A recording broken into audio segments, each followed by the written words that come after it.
బెంగాల్లో హిందువులు వలసపోతున్నారు.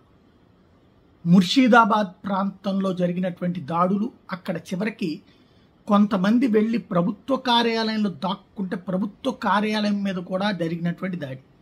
వక్ఫ్ సవరణ బిల్లుని అడ్డం పెట్టి దేశమంతా దర్జాగా నడుస్తుంది. ఎక్కడికక్కడ ఉరికిన ఏమన్నా నిరసనలు ఉంటే ఉరికిన అనడానికి ఏం లేదు, వాళ్ళ అభిప్రాయం వాళ్ళు వ్యక్తం చేసుకునేట్టు నిరసన చేస్తే చేయదు. కానీ దాడులు, దౌర్జన్యం, హిందువులని పారిపోయేలా చేయటం అనేటటువంటి ఒక నీచమైనటువంటి దుర్మార్గమైనటువంటి చర్య ఒకప్పుడు కాశ్మీర్లో జరిగింది, 90లలో జరిగింది, 47లో ఎక్కడైతే ఇప్పుడున్నటువంటి కాశ్మీర్ ప్రాంతంలోనే జరిగింది. ఇదే సరిహద్దు ప్రాంతాల్లో జరిగింది. తర్వాత 90లలో కాశ్మీర్లో జరిగింది. ఆ తర్వాత సంభాల్లో జరిగింది 95, 96 ఆ ప్రాంతాల్లో జరిగినటువంటి సంఘటనలు. ఇప్పుడు ఇక్కడ జరుగుతున్నటువంటిది ఈశాన్య రాష్ట్రాల్లో ఆల్రెడీ తరిమివేయబడ్డారు. ఓవరాల్గా ఒక క్రైస్తవుడికి ఏదన్నా ప్రాబ్లం వస్తే 84 దేశాలకు పోవచ్చు, ఒక ముస్లింకి ఏదన్నా ప్రాబ్లం వస్తే 57 దేశాలకు పోవచ్చు, హిందూకి ప్రాబ్లం వస్తే వేరే రాష్ట్రానికి మాత్రమే వెళ్ళాలి. కట్టుబట్టలతో ప్రస్తుతం ఆ ప్రాంతం నుంచి తరలి వెళ్తున్నటువంటి హిందువుల పరిస్థితి చూస్తుంటే అసలు మనం ఈ సమాజంలో ఉన్నామా, అడవిలో ఉన్నామా అన్నటువంటి.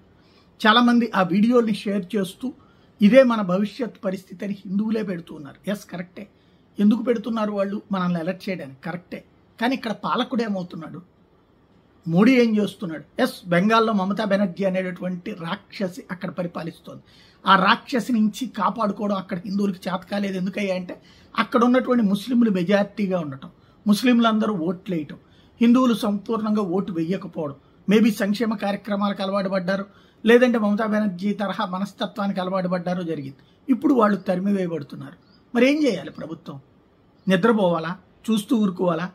రద్దు చేసి అక్కడ ప్రభుత్వాన్ని అవసరమైతే ఎందుకని కంట్రోల్ చేయలేరు?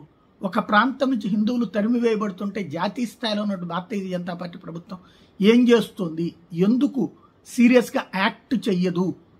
ఇది కూడా చర్చించాల్సిన అంశం. ఎందుకంటే తర్వాత భవిష్యత్తులో పుస్తకాలు రాసుకుంటాం చరిత్రలో, అంటే దేనికి? నేలకి గీసుకోనా?